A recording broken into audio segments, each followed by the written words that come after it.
योग वशिष्ठ का ये सूत्र कहता है, like clouds which suddenly appear in a clear sky and as suddenly dissolve the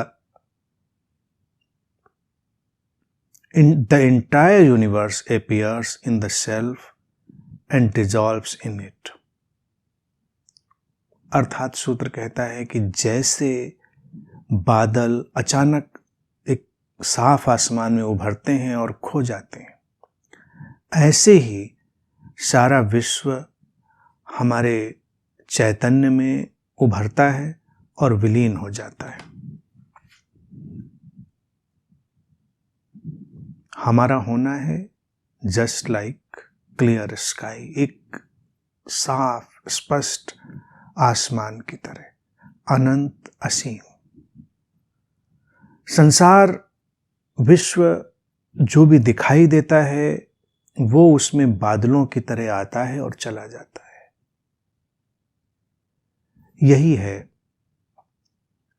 आत्यंतिक अवस्था, स्थित प्रज्ञता, साक्षित्व। इसी अवस्था में एक बुद्ध होता है। इस बोध में, इसको देखना, हर साधक को इसी बिंदु पर ठहरना है।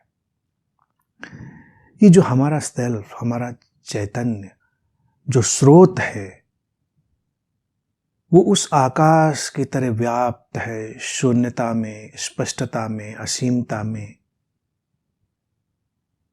प्रारंभहीन, अंतहीन, अनंत संभावनाओं की पृष्ठभूमि, सब कुछ वहीं से निकलता है। अब हमको इसमें चुनाव में नहीं पड़ना है। सूत्र ने कुछ चुनने के लिए नहीं कहा कि आसमान को चुनो कि बादलों को चुनो। चुनना चुनाना तो देखा जाए एक मूढ़ता की बात हो जाएगी। हम जब आसमान और बादलों को देखते हैं, उदाहरण को ही देखें कितने काव्यात्मक और सुंदर है। हम कुछ भी नहीं चुनते, हम खाली आसमान का आनंद लेते हैं।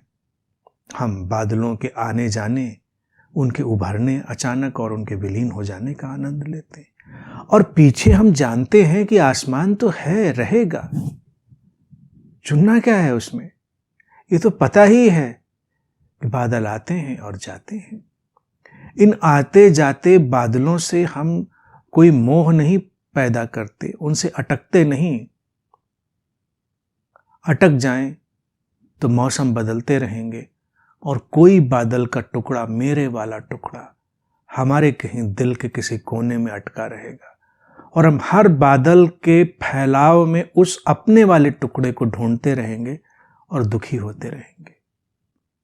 बादल बादल है, वो किसी के नहीं है, और आसमान भी आसमान है, किसी का नहीं है। हमारा जो सेल्फ है, हमारा जो स्व है, हमारा चैतन्य है, इसीलिए वो इम्पर्सनल है। पर्सनलाइजेशन, वैयक्तिकरण, उसमें बादल की तरह उभरता है, खो जाता है। जो इम्पर्सनलाइजेशन है, अवैयक्तिकरण है, वो भी सुंदर है, लेकिन शाश्वत है।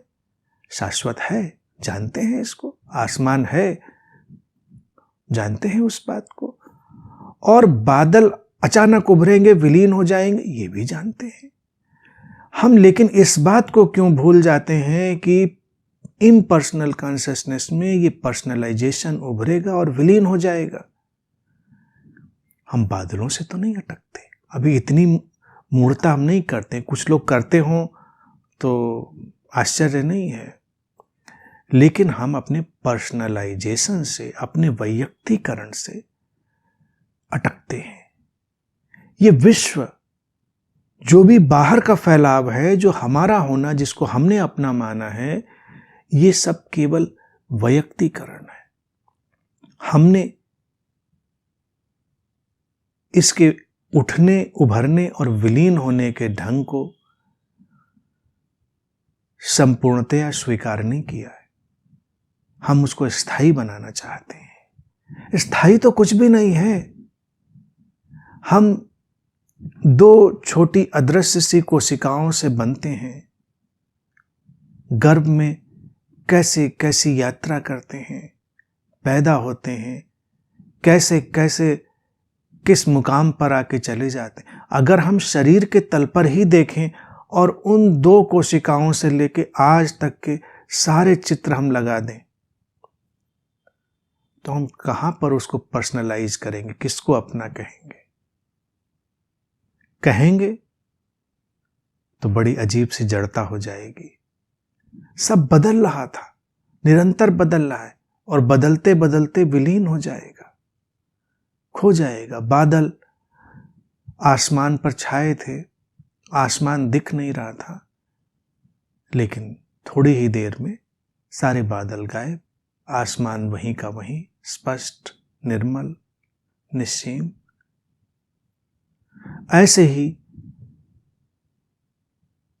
लोग उभरते हैं, आते हैं, छाते हैं, चेतना के आकाश में खो जाते हैं। इस आने जाने खोने में इतना उपद्रव क्यों? बादल भी गरजते हैं, बरसते हैं, उनमें बिजलियां कौंधती हैं, लेकिन वो बादलों का बस एक प्ले है, रस है। तो संसार में भी ऐसे ही जो वैयक्तिक बादल उठते हैं, उसमें से कुछ बादल गरजते हैं, कुछ बादल बरसते हैं, कुछ बादलों में बिजलियां कौंधती हैं, कुछ बादल सफेद साफ रुई के गोलों जैसे तैरते चले जाते हैं, निरुद्देश्य, बिना किसी मंजिल की परवाह किए, और एक दिन उसी निस्सीम आसमान में विलीन हो जाते हैं। बादलों के भी अपने अपने ढंग हैं। तो संसार में भी तमाम लोग गरज उठते हैं, बरस उठते हैं, चमक उठते हैं, खोना सबको है। हर बादल सफेद, काला, भूरा, मटमैला, कैसा भी है, खोता ही है, उभरता है और खोता है। ये उस आकाश पर घटती हुई लीला है। ऐसे ही चेतना के आकाश पर ये विश्व बस एक लीला की तरह है।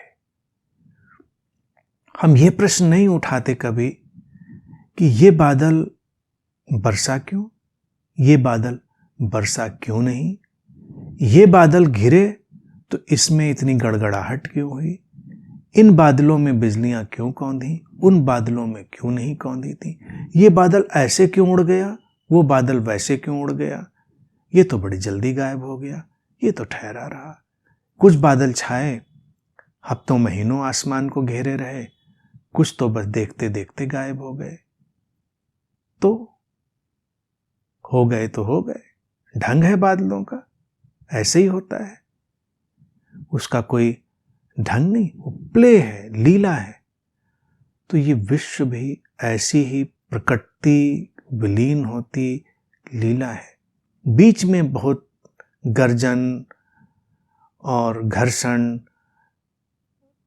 सब कुछ होता है, बरसना चमकना सब होता है, लेकिन ये विश्व अंततः उसी स्रोत में विलीन हो जाता है। स्रोत शाश्वत है। जो ज्ञानी है, जो बुद्ध है, वो उस स्रोत में लयबद्ध होकर, निमज्जित होकर, एब्जॉर्ब होकर जीता है। इसलिए वो इस सारी लीला का साक्षी हो सकता है। ये सूत्र परम साक्षित्व का सूत्र है, ultimate witness, without any struggle and without any mental concept, without any conceptual prison, बिना किसी मानसिक अवधारणा के, बिना किसी अवधारणा के बंदी ग्रह के। और फिर जीवन कितना सुंदर है, आनंद में है। आनंद फिर बढ़ता ही जाता है, बढ़ता ही जाता है। कभी गौर करें, इस साफ आसमान को बादल और खूबसूरत बना देते हैं। आसमान अगर हमेशा साफ ही साफ बना रहे तो हम शायद उधर ध्यान भी ना दें। तो ऐसे ही ये स्रोत है, ये चेतना है, ये सेल्फ है, ये आत्म है। इस पर जब विश्व के बादल गुजरते हैं, बनते हैं, बिगड़ते हैं, उठते हैं, गिरते हैं, विलीन होते हैं, तो इस स्व को, इस चैतन्य को, इस स्रोत को और सुंदर बना जाते हैं।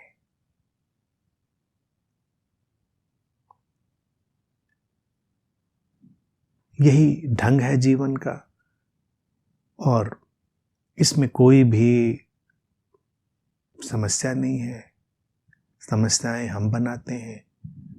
इम्पर्सनल नेचर को पर्सनलाइज किया जाता है जस्ट आउट ऑफ कन्वीनियंस, लेकिन हम ये भूल जाते हैं कि हमने केवल सुविधा के लिए वैयक्तिकरण किया था, और हम फिर उस वैयक्तिकरण के, उस पर्सनलाइजेशन के साथ इस संसार को वास्तविक मान लेते हैं और फिर दुख पाते हैं। जिस दिन किसी के भीतर ये विवेक, ये प्रज्ञा, ये डिस्क्रिमिनेशन ठहर जाता है कि ये संसार बादलों जैसा उठता है, विलीन होता है, हमारा होना भी ऐसे ही, हमारे सुख दुख भी, हमारे जीवन के सारे उतार चढ़ाव भी, कुछ भी स्थायी नहीं है। किसी भी बात को स्थायी मानना नहीं है। तो परम शांति, और फिर परम शांति के पीछे तो क्या आता है वो आप सबको पता ही है। पीछे पीछे और उसके भाई बंधु सब चले आते हैं। यही जीवन है, परम जीवन।